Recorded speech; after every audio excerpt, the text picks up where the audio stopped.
Patuloy po tayo sa second video na one-on-one evangelism. So, yung unang video ay we talk about diagnostic questions. So, matapos nating makahanap ng prospect. Pangalawa, we find the interest kung ano ang interest na paksa ng ating prospect. Pangatlo ay we ask diagnostic question. And to summarize, yun ay nagsasabi na kung mamamatay ka ngayon, saan mapupunta ang iyong kaluluwa? And there are three possible answers. Sa impyerno, sa langit, o hindi ko alam. So kapag ang sagot ay sa impyerno, maaari natin sabihin, kung may paraan para hindi ka mapunta sa impyerno, gusto mo bang malaman? If the answer is yes, then present the gospel. So kung ang sagot naman ay sa langit ako mapupunta, then tanungin mo, ano ang dahilan para makapasok ka sa langit kung nandun si San Pedro at sasabihin ni San Pedro, ano pang nagawa mo para papasukin kita rito sa langit? There are two possible answers. Kung ang sagot niya ay dahil meron siyang faith kay Jesus, na si Jesus died on the cross para sa kapatawaran ng kanyang kasalanan, then most probably kapag ganun ang sagot, Christian na siya. Hindi na natin kailangan i-evangelize yung prospect. Pero kung ang sagot niya ay kaya siya mapupunta sa langit because he is a good person, wala siyang inargapyado, mabuti siyang tao, matulungin siya sa kanyang kapwa, then most likely binibase niya ang salvation sa pamamagitan ng mabubuting gawa.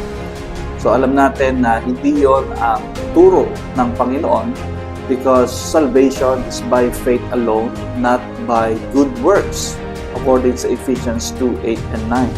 Kaya ang isasagot natin kapag gano'n ang sagot niya ay kung merong paraan para malaman mo ang tamang paraan kung paano talaga tayo mapupunta sa langit.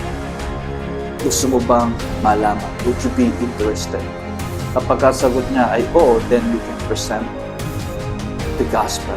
Kung ang sagot nila ay hindi, then we must respect. Huwag nating kulitin. No? Antayin na lang natin yung isang araw na they will be open to hear the gospel of Jesus. So yung diagnostic questions na yan ay usually ay pinipresent natin sa mga tao na hindi pa establish yung ating relationship sa kanila. Pero ito yung sinasabi natin sa last video na kung matagal na natin silang kakilala and establish na yung ating relasyon sa kanila, sometimes you don't need to ask this diagnostic question. Okay? Maari na lang nating sabihin na I just want to tell you kung ano ang nangyari sa buhay ko. Magandang nangyari sa buhay ko. And you just simply testify, no? Magpatotoo ka na lang. Ano yung buhay mo dati, ano yung buhay mo ngayon, at paano ka nagbago. So, syempre, ang bida dun sa patotoo mo, hindi yung sarili mo, kung hindi yung ginawa ni Jesus sa buhay mo. And, yun. So, kung ang response ng ating prospect ay positibo doon sa patotoo o doon sa testimony mo, then that's the time na pwede mo nang i-present yung gospel. So, number 4, sa paano ba mag-evangelize, number 4 is the gospel presentation. So, sa gospel presentation, ito ay naglalaman ng apat na universal truth o pangkalahatang katotohanan. Una, the universal problem, pangkalahatang problema. Ang salita ng Diyos ay nagsasabi na ang lahat ng tao ay makasalanan. Bata, matanda, mayaman, mahirap, may pinag-aaralan o wala, lahat ay nasa ilalim ng kasalanan. And that is the problem of all mankind. Yan ang sinasabi ng Romans 3:23, Romans chapter 3 verse 10 to 11, walang matuwid, wala ni isa. Lahat makasalanan according to these verses. So that's the universal problem. Lahat ng tao ay nasa kasalanan. Ano nga ba ang kasalanan? Paano natin masasabi na ang kasalanan ay kasalanan na? Ang sabi ng unang Juan 3:4, ang bawat nagkakasala ay lumalabag sa kautusan ng Diyos sapagkat ang kasalanan ay paglabag sa kautusan. Anumang pamumuhay, relasyon, pag-uugali, laman ng ating kalooban, laman ng ating isip, mga sinasalita natin, o anumang gawa natin na labag sa panuntunan ng salita ng Diyos ay maituturing na kasalanan. Maging si Haring David ay nagsabi, Aklat ng Mga Awit, chapter 51, verse 5, ako'y masama na buhat ang iluwal, makasalanan na nang ako'y isilang. So dito ay makikita natin yung kautusan ng Diyos na nalalabag ng tao ay makikita natin yan sa Bible. Lahat ng ayaw at gusto ng Diyos ay nakasulat sa banal na kasulatan. That's why the Bible is the basis of right and wrong. Masasabi natin ang kasalanan ay kasalanan kung ito ay itinuturing ng Biblia na kasalanan. Mga kautusan ng Panginoon kapag ka nalabag ng tao, tinatawag na kasalanan. At yung pong problema ng kasalanan na yan ay nagsimula kay Eva at kay Adan doon sa Garden of Eden. Because of the disobedience ay lahat po ng naging anak ni Eva at ni Adan ay may tinatawag na sinful nature. That is why lahat ng tao, because the consequence of sin is death, lahat ng tayo namamatay dahil merong minanang kasalanan. That's why even David, dun sa verse na binasa natin kanina sa 51 verse 5 ng Psalms, makasalanan na siya simula nang siya ay isilang. Buhat ng iluwal, masama na siya. Because of the sinful nature that we inherited o minana natin kay Adan at Eva. Pinatutunayan din ito na ang pagiging makasalanan ay hindi lamang talaga nagsisimula sa paggawa ng aktual na kasalanan. As we have said, may kalikasan ng kasalanan na minana tayo. That's the reason why Paul says in Romans 5:12, ang kasalanan ay pumasok sa sanlibutan sa pamamagitan ng isang tao, and that is referring to Adam. At ang kamatayan sa pamamagitan niya, dahil dito lumaganap ang kamatayan sa lahat ng tao sapagkat ang lahat ay nagkasala. Patunay na sa unang tao na si Adan, namana natin yung pagiging makasalanan. Kung kaya't ang kalagayang ito ng tao, ang tao ay nasa likas na pagiging makasalanan because we inherited the sinful nature. And that is the universal problem. All have sinned. Ang lahat ay nasa ilalim ng kasalanan. Pangalawa, merong universal consequence of sin. Pangkalahatang kaparusahan ng kasalanan. Maliwanag ang banal na kasulatan na ang consequence ng kasalanan ay kamatayan. Ang sabi ng Romans 6:23, sapagkat kamatayan ang kabayaran ng kasalanan, ngunit ang kaloob ng Diyos ay buhay na walang hanggan sa pamamagitan ni Kristo na ating Panginoon. So ang kasalanan po ay hindi nagtatapos sa kasalanan, bagkus ito ay nagdudulot ng kamatayan. Sa Biblia, there are two kinds of death. Dalawang uri ng ng kamatayan. Una, physical death, kamatayang physical. Pangalawa naman ay kamatayang spiritual o spiritual death. Ang physical death o kamatayang physical, ito ay yung paghiwalay ng ating kaluluwa mula sa ating physical na katawan. Maari ito ay sakit na nagpapahirap sa atin, hindi lamang sa katawan, kundi marahil sa damdamin at isipan. The moment na huminto ang tibok ng ating puso at nawala ang lahat ng signs of life na sinasabi ng siyensya, doon po nangyayari ang kamatayang pisikal. And then the second kind of death ay yung kamatayang spiritual. Ito naman ay tumutukoy hindi sa paghiwalay ng kaluluwa natin mula sa ating katawang lupa, no? Hindi po 'yon. Kundi ito'y tumutukoy sa paghiwalay natin sa Diyos, spiritual. Ito yung paghiwalay natin sa Diyos, pagkasira ng ating relasyon sa Diyos because of sin, dahil sa pagsuway at kasalanan. Ibig sabihin, maari tayong malakas, malusog ang pangangatawan. Subalit, patay naman ang ating ugnayan sa Diyos. And this is the reason why those people who are dead spiritually, wala silang appetite sa mga bagay na spiritual. Wala silang gana, wala silang appetite to pray. They don't have the appetite to go to the church, the Bible study. Kasi nga spiritual yun eh. Kung patay sila spiritual, anong hahanapin mo sa isang patay? Pero kapag kalayawan, pasyalan, inuman, kainan, ika nga mabilis pa sa alas 4. Bakit sa ganung mga bagay ay malakas ang appetite?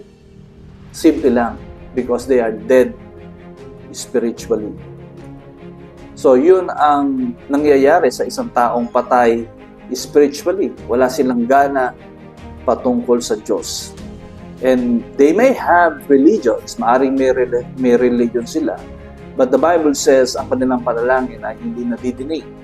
Ang sabi sa Isaiah chapter 59 verse 1 and 2, si Yahweh ay lagi malakas upang iligtas ka, hindi siya bingit, ang mga daing mo ay diringgin niya. Ngunit ang sala mo ang nagiging dahilan kaya di marinig ang dalangin mo. At siya ring dahilan sa paglalayo. Napakalinaw po ng talata na pwede palang hindi marinig ang panalangin ng isang tao kung mayroong kasalanan nananahan sa kanyang buhay. Kapag nagpatuloy ang isang tao sa isang buhay na hiwalay sa Diyos, ibig sabihin kapag ang isang tao ay nagpatuloy sa pagiging makasalanan, hindi lang ang ating panalangin ang hindi pakikinggan ng Diyos, kundi maging ang ating mga kaluluwa ay parurusahan din sa impyerno. Tama po kayo sa natin. Meron talagang impyerno na sinasabi ang banal na kasulatan. Isang lugar na mainit kung saan parurusahan ang kaluluwa ng mga taong namatay na makasalanan. Yan ang sinasabi ng Aklat ng Pahayag, chapter 21, verse 8. Subalit malagim ang kasasapitan ng mga duwag, mga taksil, mga nagpapasasa sa kasuklam-suklam na kahalayan, mga mamamatay tao, mga mapakiapid, mga mangkukulam, mga sumasamba sa Diyos-Diyosan at lahat ng sinungaling. Sila ibubulit sa lawa na naglalagablab na asupre na siyang pangalawang kamatayan. Saan po ibubulit? Sa naglalagablab na asupre. Lawa ng asupre. So that is the universal consequence of sin. Yan ang pangkalahatang kabayaran, kaparusahan sa kasalanan. Subalit, hindi po doon nagtatapos. Meron tayong tinatawag na pangkalahatang katugunan. Meron tayong universal solution to the problem of sin. Hindi hinahangad ng Diyos na sino man ay mapahamak at mapunta sa impyerno dahil sa kasalanan. Tandaan natin ang Diyos ay pag-ibig. Kundi hanggat maaari, ang lahat ay hinahangad niyang maligtas. Yan ang sinasabi ni Apostol Pablo sa 1 Timothy chapter 2 verse 3 and 4, ito ang mabuti at nakalulugod sa Diyos na ating tagapagligtas na ang ibig ay maligtas ang lahat ng tao at makaalam ng katotohanan. That is the desire of the Lord. Yan ang kanyang wish, that all men come to the saving faith. Interesado ang Diyos na iligtas ka, at ang kaligtasang ito ay matatagpuan lamang kay Jesus Christ, ang anak ng Diyos. Kaya ang ebanghelyo o ang mabuting balita, ito ay tungkol sa binayaran ni Jesus ang ating mga kasalanan sa pamamagitan ng kanyang kamatayan. So that is basically the message of the good news. That's the component of the good news. Binayaran ni Jesus ang ating mga kasalanan sa pamamagitan ng kanyang kamatayan sa krus. Ephesians 1:7, tinubos si Kristo sa pamamagitan ng kanyang kamatayan. Sa gayoy, pinatawad ng ating mga kasalanan, gayong kadakila ang pag-ibig. Ang kaligtasan na bunga ng katubusan ni Jesus ay nagbibigay sa tao ng buhay na walang hanggan. That's why in Romans 6:23, ang kaloob ng Diyos ay buhay na walang hanggan sa pamamagitan nino, only through Jesus Christ na ating Panginoon. Malinaw na ang kamatayan ni Jesus ay hindi dahil sa pagbabayad niya ng sariling kasalanan, sapagkat wala naman pong kasalanan ang Panginoon, kundi ang pagbabayad sa kasalanan nating lahat. So yung kanyang kamatayan sa krus is not because Jesus Christ ay merong sin, but because He paid our sin. Kung kaya ang Diyos, kung kaya ng Diyos na iligtas ang ating kaluluwa at bigyan tayo ng buhay na walang hanggan, nais rin ng ating Panginoon na iligtas tayo sa ating mga kasalukuyang kalagayan sa buhay na ito. Maaring meron tayong mga sirang relasyon, pero kaya niyang kumpunihin, kaya niyang ayusin ng ating Panginoon. Maaring meron tayong mga pangangailangan, subalit kaya niyang ipagkaloob, kahilingan na kaya niyang tugunan, karamdaman na kaya niyang pagalingin, at mga oportunidad na kaya niyang ipagkaloob. God can still bless us even today. He can open doors of opportunity. He can heal us. Pwede niyo tayong pagalingin, pwede niyo tayong pagpalain. And that is part of the package bilang mga anak ng Diyos. I'm not saying na lahat yayaman. Kung kalooban ni Lord, kaya niyang gawin. So we leave everything in the hands of God. Kaya ang kaligtasan ito ay hindi lamang tumutukoy sa pagpunta sa langit, kundi ito ay magbibigay din sa tao ng isang buhay na mayroong kasapatan. Pangapat ay ang pangkalahatang kaparaanan upang maligtas. So, hindi lang siya nagtatapos sa universal solution, kundi meron the universal way of receiving the salvation or the solution, receiving the solution to the problem of sin. Subalit, ito nga yung tanong, paano natin matatanggap ang kaligtasan ito? Ano yung tinuturo na kaparaanan para matanggap natin? Kaparaanan para tayo ay maligtas. Ang tanging paraan para matanggap natin ang kaligtasan at maranasan ang pagliligtas ng Diyos ay sa pamamagitan lamang ng pananalig. Pananalig o pananampalataya. Ito ay hindi sa pamamagitan ng mabuting gawa tulad ng pagtulong sa mga nangangailangan, pagsisimba, o pagiging religyoso o religyosa. Ang sabi nga ni Pablo, again sa Ephesians chapter 2 verse 8 and 9, dahil sa kagandahang loob ng Diyos, naligtas kayo sa pamamagitan ng inyong pananalig kay Kristo. At ang kaligtasang ito'y kaloob ng Diyos, hindi mula sa inyo. Hindi ito dahil sa inyong mga gawa, kaya't walang dapat ipagmalaki ang sinuman. So, dito po, yung totoong pananampalataya sa atin. Yung para masabi natin na totoo yung ating pananampalataya. Ang totoong pananampalataya ay maghahatid sa atin sa pagsisisi ng kasalanan. That is the mark of the genuine faith.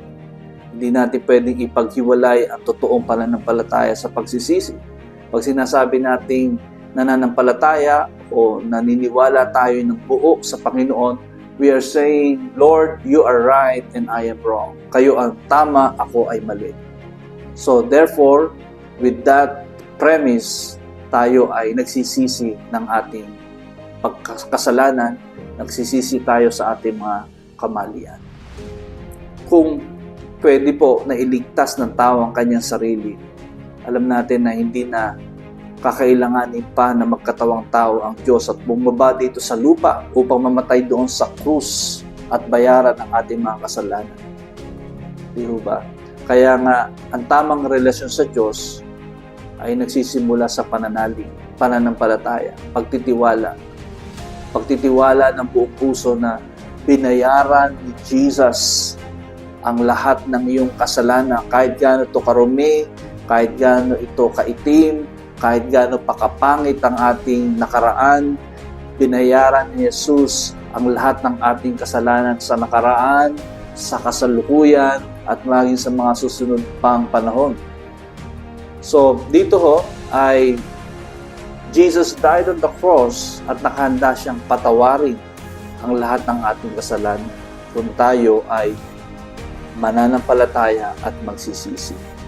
Nais niyang maranasan mo, maranasan nating lahat ang isang buhay na maayos, masaya, at may kasiguraduhan.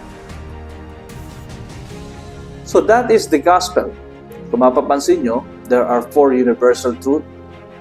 The universal problem of sin. Pangalawa, the universal consequence of sin. Pangatlo, the universal solution to the problem of sin.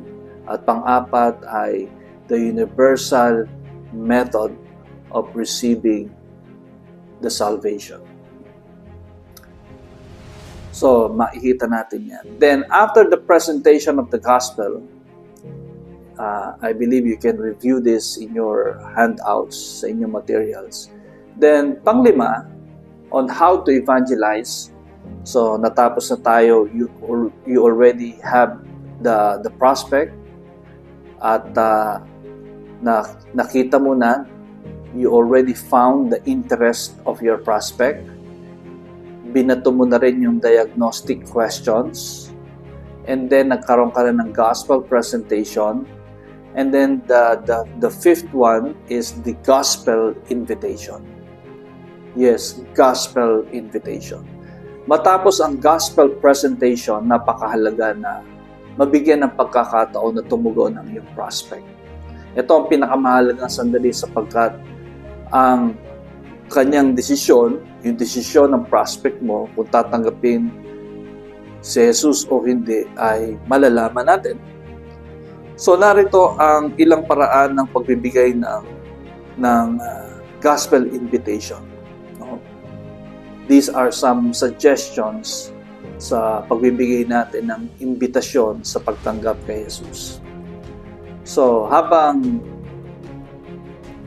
tinatalakay natin ito, let's internalize para hindi ito maging mukhang scripted. Okay? So una ay ilang mga puntos habang ibinibigay natin itong gospel invitation. Very important to have an eye-to-eye contact. Tignan sa mata ang kausap. No, kapag ikaw ay nagbibigay ng imbitasyon, para makita yung sincerity ng invitation mo, tignan mo sa mata yung kausap mo. Huwag ka tumingin sa kisame, huwag ka tumingin sa ibang direksyon. Huwag nakatungo, huwag nakapaling ang iyong mukha sa iba, kundi try to have an eye-to-eye contact. Tignan mo sa mata yung kausap mo. And then, magsalita ng malinaw at hindi nagmamadali. So, wala tayong hinahabol dito. So, hindi mo kinakailangan magmadali. The point is, malinaw mong masabi yung invitation. Hindi sobrang bagal, hindi sobrang bilis, kundi tama lang at malinaw ang pagbigkas ng iyong mga salita. Sumunod ay gawin mong seryoso ang tono ng pagsasalita. So, ito yung bahagi na we don't crack jokes. Hindi tayo nagjo-joke, hindi tayo nagpapatawa. This is a very solemn moment because yung prospect will about to give his or her decision kung tatanggapin niya ang Panginoon o hindi. And tawagin din natin siya sa kanyang pangalan upang lalo maging personal ang desisyon ng kanyang gagawin. So, kung ano yung pangalan niya, doon mo siya tawagin because the invitation that you are giving that person is very important. That's why magandang tawagin mo siya sa kanyang pangalan. At panghuli, ibigay ang imbitasyon na tanggapin si Jesus. So, how do we do that? Number one, magtanong ng katulad nito.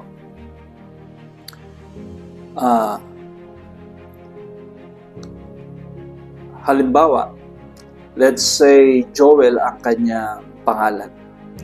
Habang nakatingin ka sa kanya, eye-to-eye contact, at make sure malinaw ang magiging pagbigkas mo ng salita. Pwede mo siyang tanungin ng ganito. Joel, maluwag ba sa kalooban mo na tanggapin si Jesus bilang iyong Panginoon at tagapagligtas? So just look at His eyes. Okay? Because pagka nakatingin ka directly sa kanyang mata, that is something serious. So, Joel, maluwag ba sa kalooban mo na tanggapin si Jesus bilang iyong Panginoon at tagapagligtas? Yan. So, kung ang sagot ay hindi pa siya handa, of course, we respect that. Pero maaring tanungin mo siya. Pwede mo ba siyang balikan ng tanong? Maaring natin tanungin kung anong dahilan. Okay?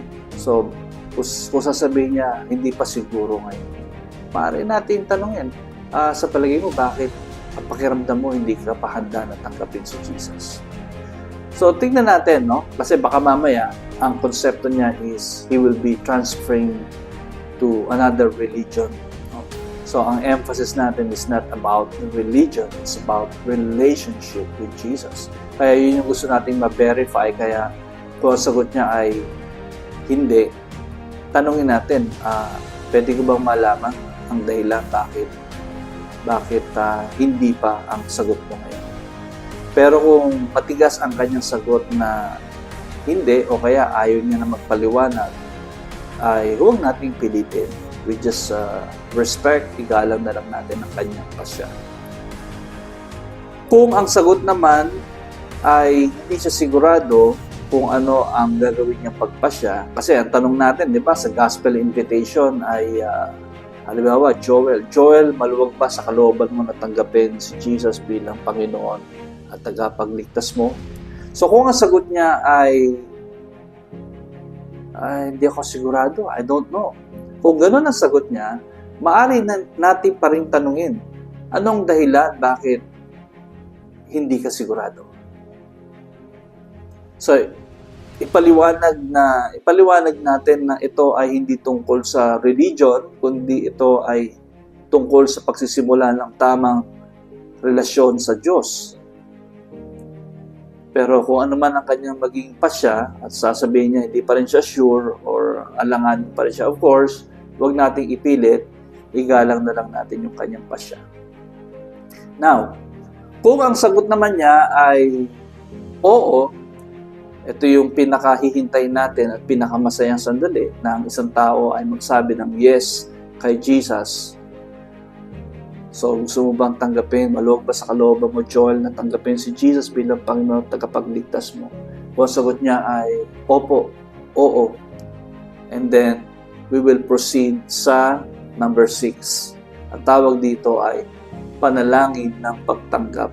Prayer of acceptance, o ang tawag ng iba ay sinner's prayer.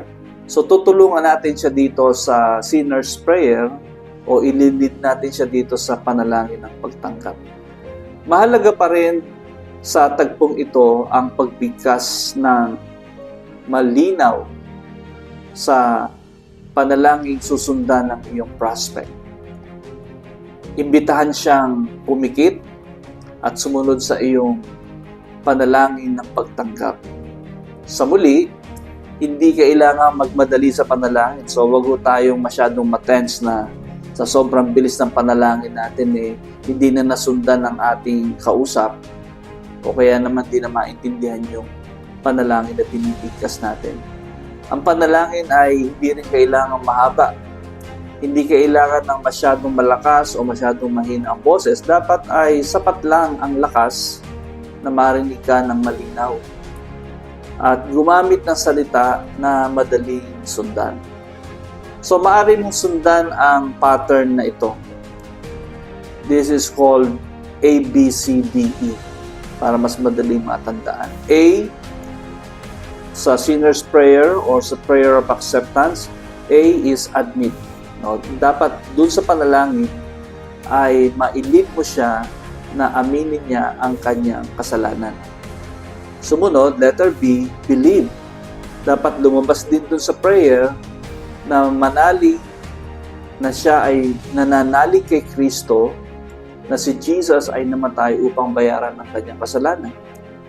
And letter D, don't preach. No, pagtanggap niya, letter C muna tayo. Letter C is confess. So sa letter C o sa salitang confess, sa sinner's prayer o sa prayer of acceptance, dapat ay ipahayag ng prospect natin, masabi niya na si Jesus ay ang kanyang Panginoon at tagapagligtas. And then, letter D, don't preach. Huwag mangaral sa panalangin. So, huwag mong mugbugin ng prayer, huwag mong haluan ng pangangaral yung prayer mo, okay? And letter E, exit. Ibig sabihin, hindi ka kailangan magtagal sa prayer na ito. So, tapusin ang pag-uusap. Baka may lakad pa o gagawin pa ang prospect mo. Mainam yung medyo maramdaman niya na parang bitin kaysa mabigla agad siya sa dami ng sinasabi o binabahagi mo sa kanya. Okay? Maliban lang kung siya mismo ang may gusto na magpatuloy pa ang pag-uusap ninyo. Marahil may mga katanungan siya na gustong itanong sa iyo. Pero kung wala naman, just end the conversation and set up for a follow-up kung kailan kayo uli makikita. So, ang pangunguna sa pananalangin ng pagtanggap ay dapat dahan-dahan at malinaw. Tiyakin na nasusundan ng prospect ang panalangin ng pagtanggap. Bigkasin ang isa-isang pangungusap na marahan at malinaw upang masabayan ng mabuti hanggang matapos ang panalangin. So, tanda po natin na itong sinner's prayer o prayer of acceptance ay hindi ibig sabihin na kaagad-agad na unawaan na ng prospect natin ng gospel. No, sometimes, most of the time, it takes time. Pero at least, kung sumunod siya sa prayer of acceptance na ito, sa sinner's prayer, is nagkakaroon na tayo ng dahilan to follow up on that person. To follow up the prospect. So, kung totoo sa kanyang puso ang panalangin kanyang ginawa, at kung naunawaan niya yung presentation ng gospel at totoong tinanggap niya sa puso, well, we believe at that very time, siya ay ligtas. So, wala nang iba nakakaalam no, kundi ang Panginoon lamang. At least, kung siya ay sumabay sa panalangin ng pagtanggap, that means nagkakaroon tayo ng malaking dahilan para i-follow up siya. And then sa susunod na video ay magkakaroon tayo ng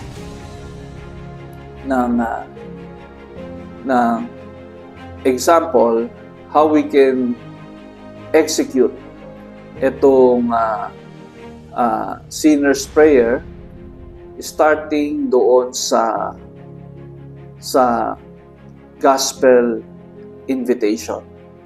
Okay? But let us remember na ang sinner's prayer ay may ilang bahagi. Merong 3 bahagi. Bahagi ng panalangin na may pag-amin at pagsisisi ng kasalanan. That's A, admit. Bahagi ng panalangin na may pagsampalataya, yan yung letter B, believe. At bahagi ng pagpapahayag na si Jesus ay kanyang Panginoon, yun yung letter C. At makikita natin in the next video yung actual. So we can have these questions for discussions.